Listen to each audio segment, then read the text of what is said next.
다 같이 사도신경으로 우리들의 신앙을 고백하도록 하겠습니다. 나는 전능하신 아버지 하나님 천지의 창조주를 믿습니다. 나는 그의 유일하신 아들 우리 주 예수 그리스도를 믿습니다. 그는 성령으로 잉태되어 동정녀 마리아에게서 나시고 본디오 빌라도에게 고난을 받아 십자가에 못 박혀 죽으시고 장사된 지 사흘 만에 죽은 자 가운데서 다시 살아나셨으며 하늘에 오르시어 전능하신 아버지 하나님 우편에 앉아 계시다가 거기로부터 살아있는 자와 죽은 자를 심판하러 오십니다. 나는 성령을 믿으며 거룩한 공교회와 성도의 교제와 죄를 용서받는 것과 몸의 부활과 영생을 믿습니다. 아멘. 우리 찬송가 427장 찬양하시겠습니다.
오늘 공동체 성경 읽기는 누가복음 20장 말씀입니다.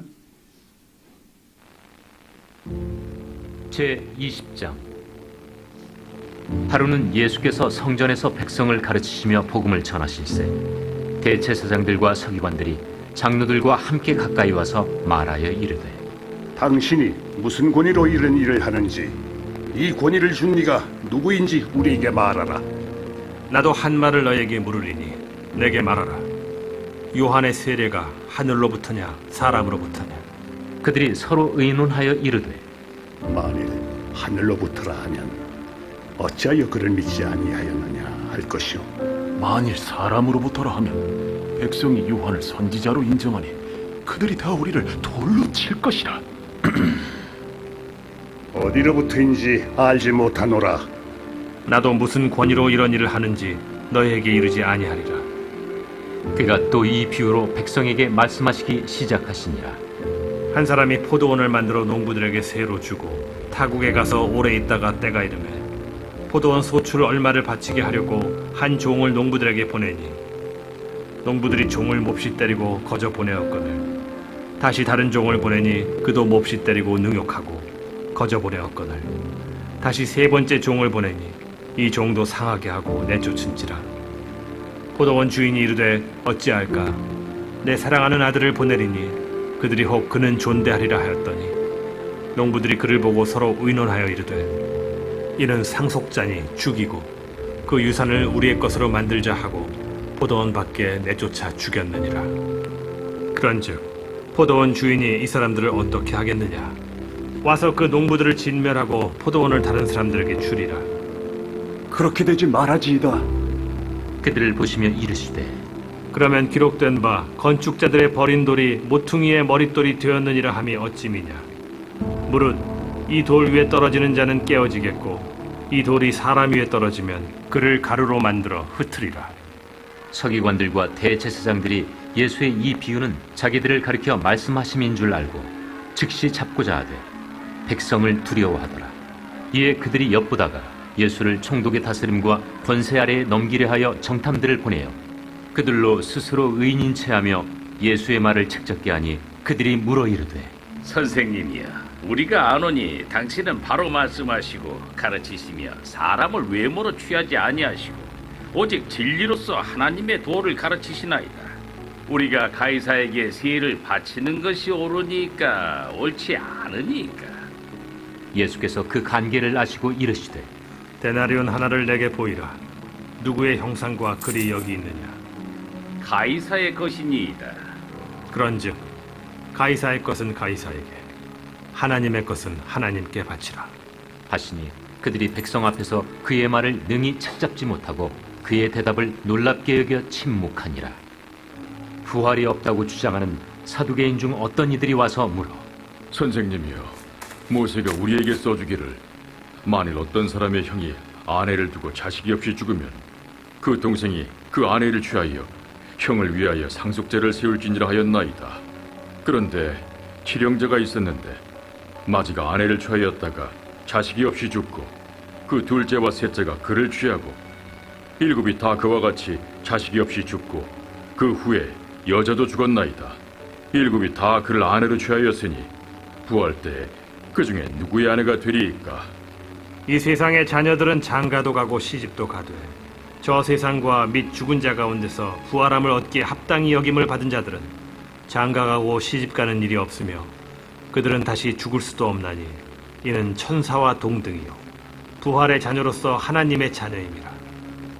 죽은 자가 살아난다는 것은 모세도 가시나무 떨기에 관한 글에서 주를 아브라함의 하나님이요 이삭의 하나님이요 야곱의 하나님이시라 칭하였나니 하나님은 죽은 자의 하나님이 아니요 살아있는 자의 하나님이시라. 하나님에게는 모든 사람이 살았느니라.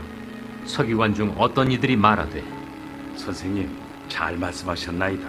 하니 그들은 아무것도 감히 더 물을 수 없습니다.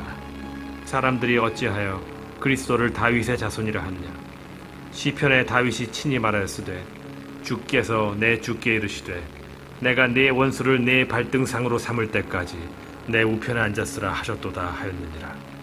그런즉 다윗이 그리스도를 주라 칭하였으니 어찌 그의 자손이 되겠느냐?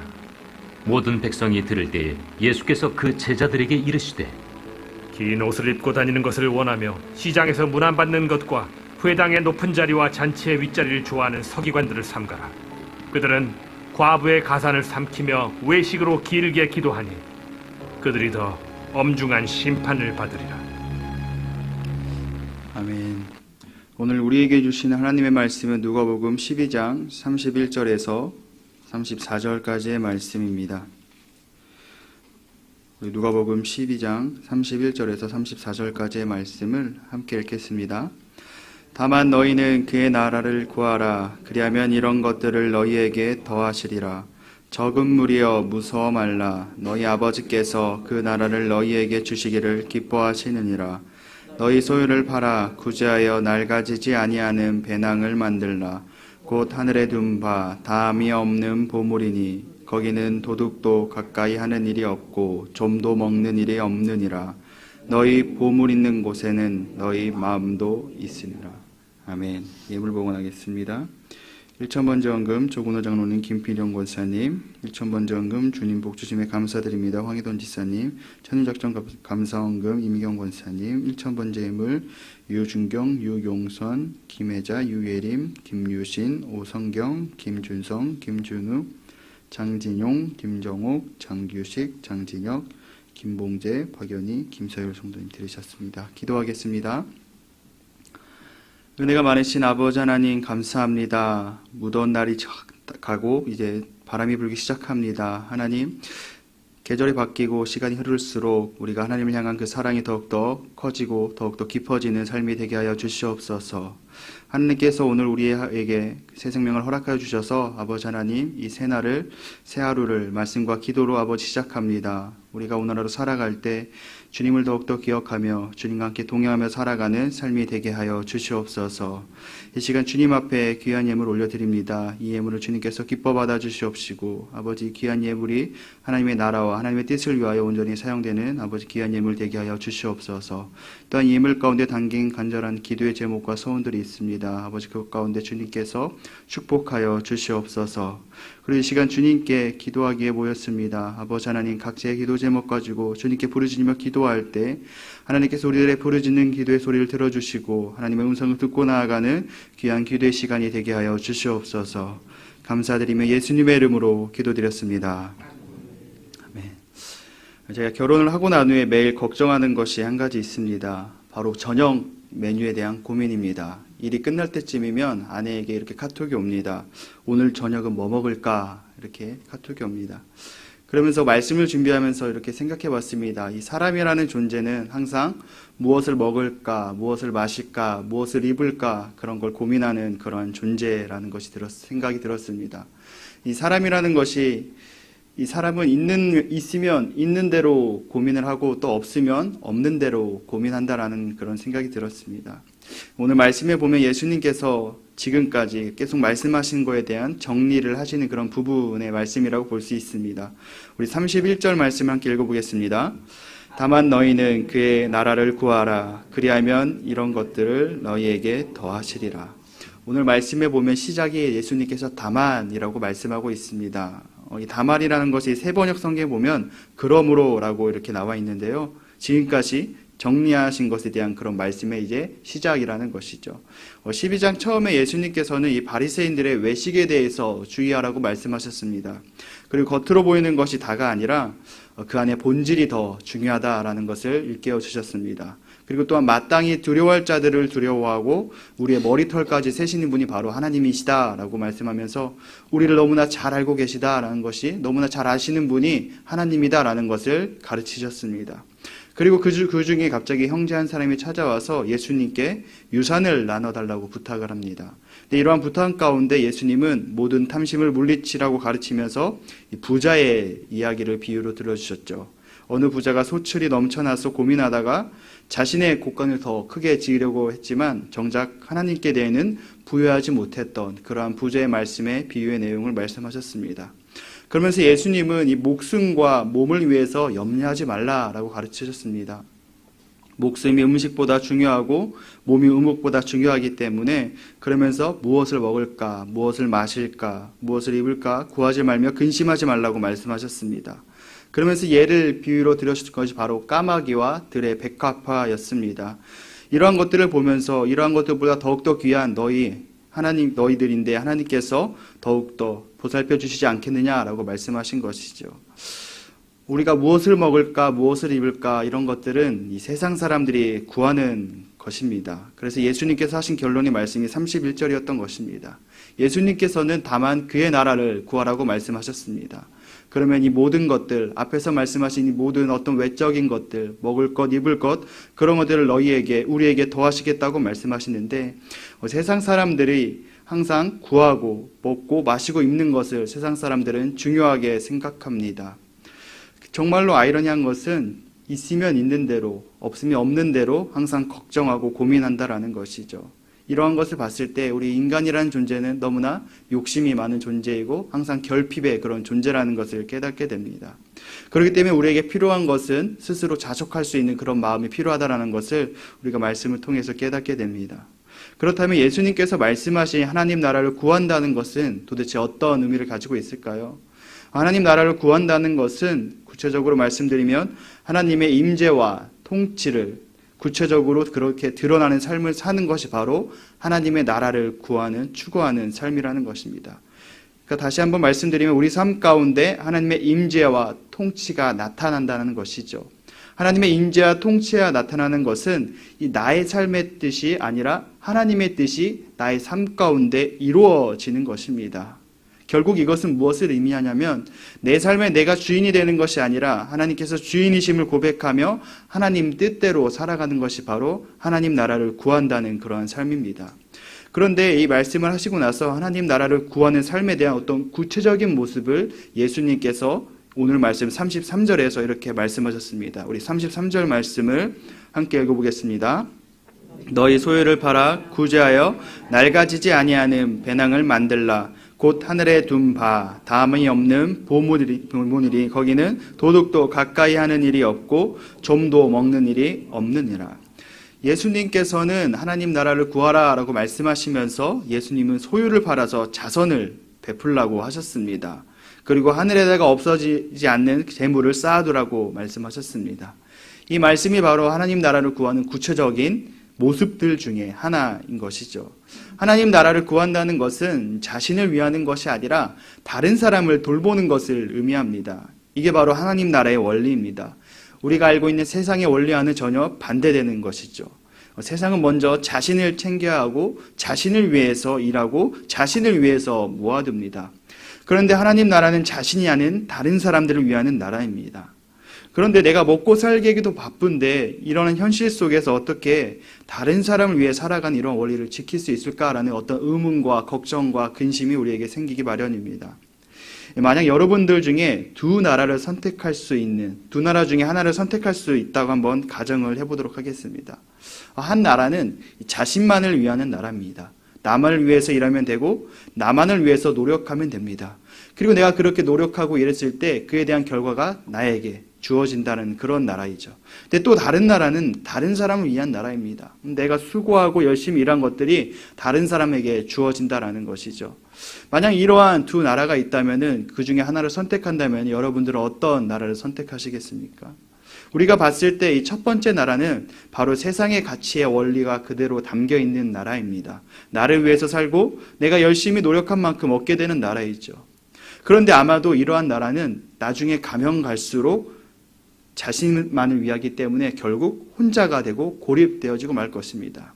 그런데 다른 사람을 위한 나라를 산다고 생각해 보겠습니다. 내가 일하면 다른 사람들에게 어떠한 나의 수고가 돌아갑니다. 내가 열심히 노력하면 다른 사람이 어떠한 그 혜택을 받게 된다는 것이죠. 근데 어느 날 갑자기 내가 몸이 너무나 몹시 아파서 아무것도 하지 못할 때가 있습니다. 만약 나만을 위한 나라를 살았을 경우에 내가 아무것도 하지 못했기 때문에 그에 따른 결과 저는 아무것도 얻지 못하겠죠. 그런데 다른 사람을 위한 나라는 내가 아파서 아무것도 하지 못할 때 나를 위해서 누군가가 다른 일을 했기 때문에 그 혜택이 나에게 다시 돌아오기 때문에 우리가 치료를 받을 수 있기 때문에 무언가 말이 달라지게 되는 것이죠. 우리가 이러한 예를 통해서 알 수 있는 것은 첫 번째 이야기해드렸던 나라 같은 경우는 눈에 보이는 것이 다가 아니라는 것을 우리가 알 수 있다는 것입니다. 나만을 위해 했을 때 무언가 나를 위해서 유익을 취하고 수고를 했을 때 무언가 나에게 얻어지는 결과가 있기 때문에 좋겠다라고 이렇게 생각할 수 있겠지만 결국 그것은 혼자 살고 고립되어 버린다는 것이죠. 두 번째로 우리가 깨닫게 되는 것은 이러한 예를 통해 깨닫게 되는 것은 바로 이 사람이라는 것은 혼자 살아갈 수 없는 존재라는 것입니다. 하나님은 너무나 이것을 잘 알고 계셨기 때문에 이 자신의 소유를 팔아서 다른 사람을 위하는 것이 하나님 나라라고 말씀하셨던 것입니다. 그래서 이러한 가치관이 이러한 모습이 그대로 실행되는 것이 어디냐면 바로 사도행전 2장의 초대교회의 모습이라는 것이죠. 각자 자신의 소유를 팔아서 사람들에게 나눠주지 않습니까? 또한 우리는 예수님께서 양 100마리에 대한 비유를 너무나 잘 알고 있습니다. 어느 사람에게 양 100마리가 있는데 그 하나가 길을 잃으면 99마리를 99마리를 산에 두고 가서 길 잃은 양을 찾지 않겠느냐라고 그렇게 이야기합니다. 우리가 이 말씀을 처음에 본다면은 양 한 마리를 찾기 위해서 양 99마리를 버리는 것처럼 보여집니다. 그런데 만약 그 길 잃은 양이 저라고, 나라고, 나 자신이라고 생각해 봅시다. 그렇다면 너무나 감사하고 은혜롭지 않습니까? 그리고 더 나아가서 생각해 볼 건 반대로 내가 99마리의 양 중에 하나라고 생각해 봅시다. 그렇다면 그 99마리 중에 제가 그 중에 하나라면, 만약에 여러분들이 그 중에 하나라면 어떻게 이 목자의 모습을 생각하고 바라볼 수 있을까요? 저 주인은 99마리를 버려두고 한 마리 찾으러 간다라고 그렇게 이상하게 생각할까요? 저는 오히려 이러한 사람이 나의 주인이라는 것에 너무나 감사하고 고마워할 것 같습니다. 나도 살다가 보면 잃어버린 양처럼 언젠간 길을 잃어버릴지도 모를 텐데 나에게 있을 수 있는 일인데 저 양의 목자는 이 한 마리조차도 너무나 아껴주고 사랑하는구나. 정말 99마리를 놔두고 그 한 마리를 찾을 만큼 그러한 리더십을 가진, 그러한 사랑을 가진 목자구나 하면서 저는 99마리 양 속에 저는 안심을 취할 것입니다. 여러분들은 양 100마리가 있으면 양 한 마리쯤은 그냥 버리는 공동체를 원하십니까? 아니면 그 양 한 마리라도 찾아 나서는 그러한 공동체를 원하십니까? 이것이 바로 하나님 나라의 원리인 것이죠. 하나님 나라의 원리는 세상과 다른 원리를 내세웁니다. 세상의 원리는 처음에는 좋아 보입니다. 그러나 결국에는 망하게 되는 것이죠. 하지만 하나님의 나라는 다릅니다. 처음에는 어렵게 느껴지고 내가 무언가 손해를 보는 것처럼 생각되지만 결국 그것이 올바르고 옳은 길이라는 것을 우리 말씀을 통해서 깨닫게 됩니다. 그래서 예수님은 32절 말씀에 이렇게 말씀하셨던 것이죠. 적은 무리여 무서워하지 말라. 너희 아버지께서 그 나라를 너희에게 주시기를 기뻐하시느니라. 예수님은 무서워하지 말라라고 말씀하셨습니다. 두려워하지 말라고 하신 것이죠. 하나님께서 그 나라를 우리에게 주시기를 기뻐하시기 때문에 우리가 하나님 나라의 그 삶을 살아갈 때 걱정과 근심과 두려움을 갖지 말라고 말씀하신 것입니다. 우리에게 더욱더 하나님 나라에 대한 그 확신을 심어주신 것입니다. 어쩌면 정말로 우리가 하나님 나라에 사는 것이 두렵기도 하고 무섭기도 합니다. 어떻게 보면 오히려 이 하나님 나라의 방식과 원리대로 사는 것이 우리에게 염려와 걱정이 더 생길 수도 있습니다. 그렇기 때문에 예수님은 앞의 말씀 통해서 들의 백합화, 까마귀를 그렇게 이야기하신 것이죠. 너희들이 그것보다 더 소중하다. 그렇기 때문에 하나님 나라의 그 원리와 그 삶대로 온전히 살아갈 수 있도록 그 먼저 앞서 그 말씀하시고 난 후에 다만 그의 나라를 구하라 라고 이렇게 말씀하신 것입니다. 그러면서 우리의 머리털까지 다 세시는 그 하나님이라고 말씀하신 것이죠. 하나님 나라의 백성으로 살아갈 때 중요한 것은 걱정과 근심이 아닙니다. 걱정과 근심이 앞서기보다 예수님의 말씀대로 살아가는 것입니다.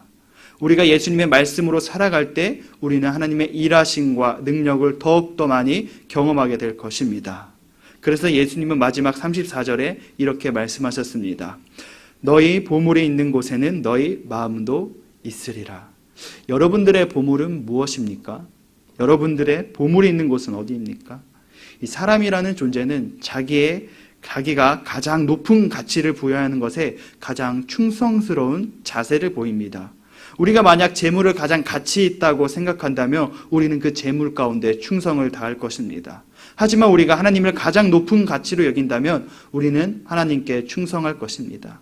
하나님의 백성이라면 하나님 나라의 백성답게 하나님이 그 어떠한 것보다 최고의 가치이고 우선순위가 될 것입니다. 우리가 오늘 하루 살아갈 때 하나님 나라의 백성답게 살아가기를 소망합니다. 그리고 하나님 나라를 구하고 하나님 나라를 이루어가는 삶이 되시기를 축복합니다. 우리 시간 함께 기도하도록 하겠습니다. 이번 주간 기도 제목 함께 읽겠습니다. 하나님 보시기에 기도 제목 읽겠습니다. 하나님 보시기에 좋은 삶 되게 하소서. 온 성도가 셀과 온 세대 통합 예배를 통하여 은혜 받게 하소서. 세상 가운데 자녀들이 믿음으로 승리하게 하소서. 담임 목사님 일정 가운데 은혜를 더하소서. 환우들에게 치유를 더하소서. 양영 원사님 감사함을 드리셨습니다. 우리 말씀을 기억하면서 또 한 주간의 기도 제목 가지고 우리 간절하게, 그리고 각자의 기도 제목 가지고 간절하게 주여 세 번 외치고 다 같이 기도하도록 하겠습니다. 주여, 주여, 주여. 은혜가 많으신 아버지 하나님 감사합니다. 오늘 하루 우리를 불러주시고 깨워주시고 이 시간 주님 앞에 나와서 말씀과 기도로 아버지 하루의 삶을 시작합니다. 아버지 하나님 오늘 하루 주님께서 허락하신 새 생명 새 하루님을 깨닫게 하여 주시옵시고 우리가 하루 살아갈 때 하나님 말씀대로 하나님 뜻대로 온전히 살아가는 삶이 되게 하여 주시옵소서.